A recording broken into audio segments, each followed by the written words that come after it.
Hello అండి, welcome to my channel. మనం ఈవేళ అన్నంలోకి చపాతీల్లోకి బిర్యానీ కూడా చాలా టేస్ట్నిచ్చే మంచి కుర్మా కూర, క్యాప్సికమ్ బంగాళదుంపల కుర్మా కూర రెడీ చేసుకుందామండి.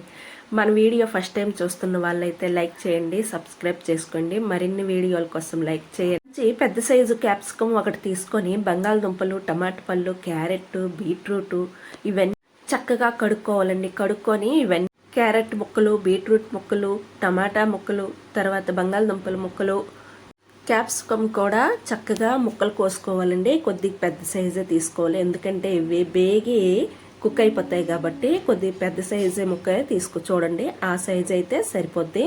చక్కగా అవన్నీ కోసుకొని ఓ పక్కన ఉంచుకోవాలండి. ఓ పక్కన ఉంచుకున్న తర్వాత మనము గరం మసాలా పేస్ట్కి రెడీ చేసుకుందామండి. వెల్లుల్లిపాయలు పాయ తీసుకున్నానండి. తర్వాత అల్లం ముక్క, పెద్ద సైజు అల్లం ముక్క ఒకటి, మిరియాలు, పులావ్ పువ్వు, దాల్చిన చెక్క, యాలక్కపళ్ళు 2, తర్వాత గసగసాలండి 1 స్పూను, అవి తర్వాత జీడిపప్పు 1 పిడికిడు వేసుకొని చక్కగా అవన్నీ ఒక పక్కన ఉంచుకున్న తర్వాత మనం ఒక పెనంలోన ఆయిల్ వేసుకొని టమాటా పళ్ళు వేసుకోవాలండి. టమాటా ముక్కలనేవి వేసుకొని చక్కగా అవి ఎక్కువసేపు కుక్ అవ్వాల్సిన అవసరం లేదండి. చక్కగా పచ్చివాసన పోయినంత వరకు వేయించుకుంటే మనకి సరిపోద్ది. ఆ పచ్చివాసన పోయినంత వరకు వేయించుకున్న తర్వాత దాంట్లోనే కొద్దిగా ఈ ఓల్ గరం మసాలా ఉంచాం కదండి, ఆ ఓల్ గరం మసాలా వేసుకోవాలి. వేసుకున్న తర్వాత మనం వెల్లుల్లి రెక్కలు, తర్వాత అల్లం ముక్కలు వేసుకోవాలండి. వేసుకొని చక్కగా అవి పచ్చివాసన పోయినంత వరకు వేయించుకుంటే సరిపోద్ది. ఎక్కువ ఆయిల్ పైకి తేలినంత వరకు అవసరం లేదండి. చక్కగా దగ్గర పడిపోయి కుక్ అయితే చాలు. ఎందుకంటే మనం పేస్ట్ చేసుకుంటాం కదా ఇవన్నీ. ఈ పేస్ట్ వేసుకుంటే కుర్మా కూరకి చాలా బాగుంటుందండి. ఇవన్నీ వేసుకుంటాం కాబట్టి ఈ పేస్ట్ వేసుకుంటే మనకి టేస్ట్ అనేది ఇంకా బాగుంటుంది. చక్కగా అవన్నీ వేసుకోవాలండి. ఒక మిక్సీ జార్లోన వేసుకున్న తర్వాత కొద్దిగా చల్లారనివ్వాలి.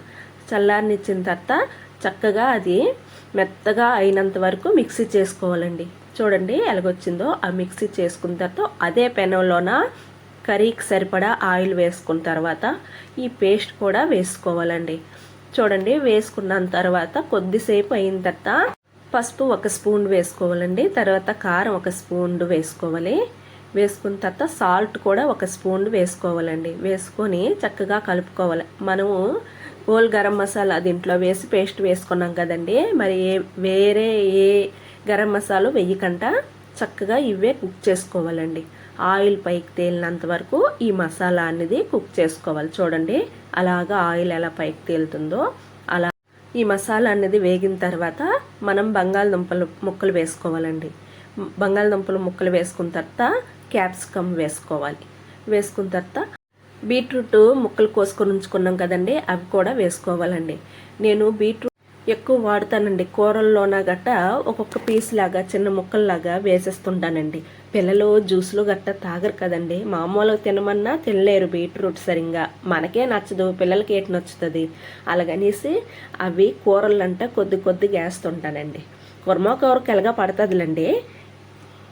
మామూలు కూరలు అంటే మనం వేసుకున్నా మనకి కలర్ఫుల్గా బాగుంటుంది, ఒంటికి కూడా బాగుంటుందండి బీట్రూట్ అనేది.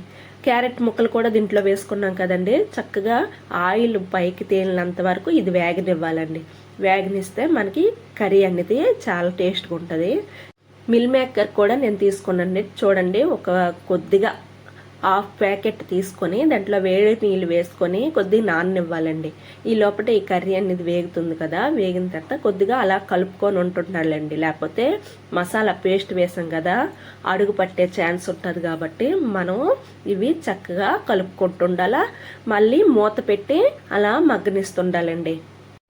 అలా కలుపుకున్న తర్వాత చూడండి ఆయిల్ కొద్దిగా పైకి తేలింది కదా, మనకి కర్రీ అనేది ఆల్మోస్ట్ వేగినట్టుగా. వేగిన తర్వాత ఒక పెద్ద గ్లాసుడు నీళ్ళు వేసుకోవాలండి. వేసుకున్న తర్వాత చక్కగా అది కలపాలండి. మసాలా అంతా కలిసినట్టుగా కలుపుకున్న తర్వాత మనం దాంట్లోన మిల్ మేకరు నానపెట్టుకొని ఉంచుకున్నాం కదండి, అవి తీసుకొని దీంట్లో వేసుకోవాలి. ఇవి వేగాల్సిన అవసరం లేదు, కర్రీలో వేసుకుంటే చక్కగా కుక్ అయితే చాలు. నేను వాటర్ వేసిన తర్వాత దీంట్లో వేసుకున్నానండి. చూడండి, దాంట్లో వేసుకున్న తర్వాత అలా సిమ్లో పెట్టి మనం ఈ కర్రీ అనేది మూత పెట్టి మగ్గనివ్వాలండి. అలా దగ్గర పడితే మనకి గ్రేవీ అనేది చక్కగా వస్తుంది, ముక్కలు కూడా చక్కగా కుక్ అవుతాయి. చూడండి ఎంత కలర్ఫుల్గా వచ్చిందో కర్రీ అనేది. అన్నీ కలిసిన కూర కాబట్టి కర్రీ అనేది చాలా టేస్ట్గా ఉంటుందండి. పిల్లలకు కూడా మంచిది, పెద్దలకు కూడా మంచిదండి. మనం చపాతీల్లోకి, అన్నంలోకి, వేడి పరోటాల్లో కూడా సూపర్గా ఉంటుందండి కర్రీ అనేది. ఎంత టేస్ట్గా ఉందంటే చాలా బాగుంది. మనం ఈ కర్రీకి వేసిన ఇంగ్రీడియంట్స్ ఇవన్నీ బిర్యానీకి కూడా వేస్తాం. సేమ్ బిర్యానీకి కూడా వేస్తాం కదండి. అలాగా బిర్యానీ కాకుండా మనం ఇలా కర్రీ కూడా చేసుకోవచ్చండి. చూడండి, అన్నీ మనం బిర్యానీకి వేసినవే వేసుకున్నాను నేను. కర్రీకి కూడా ఇలా చేసుకుంటే చాలా టేస్ట్గా ఉంటుందండి. మనము అప్పటికప్పుడు ఇంట్లో బీట్రూట్ ఒకటి, క్యారెట్ ఒకటి, తర్వాత బంగాళదుంపలు కొద్దిగా, క్యాప్సికమ్ ఒకటి ఉన్నప్పుడు మనకి ఈ కర్రీ అనేది చక్కగా రెడీ అయిపోద్దండి. మనం బిర్యానీయే కాదు, ఇలా ఈ కర్రీ కూడా తయారు చేసుకుంటే పిల్లలు ఇష్టంగా తింటారు. చూడండి ఎంత కలర్ఫుల్గా ఉందో. వేడి వేడి అన్నంలో కలుపుకొని తింటే సూపర్గా ఉందండి. మీకు ఈ వీడియో నచ్చింది అనుకుంటున్నాను. నచ్చితే లైక్ చేయండి, సబ్స్క్రైబ్ చేసుకోండి. కూర ఎలాగుందో మాత్రం కామెంట్లో చెప్పండి. Thank you.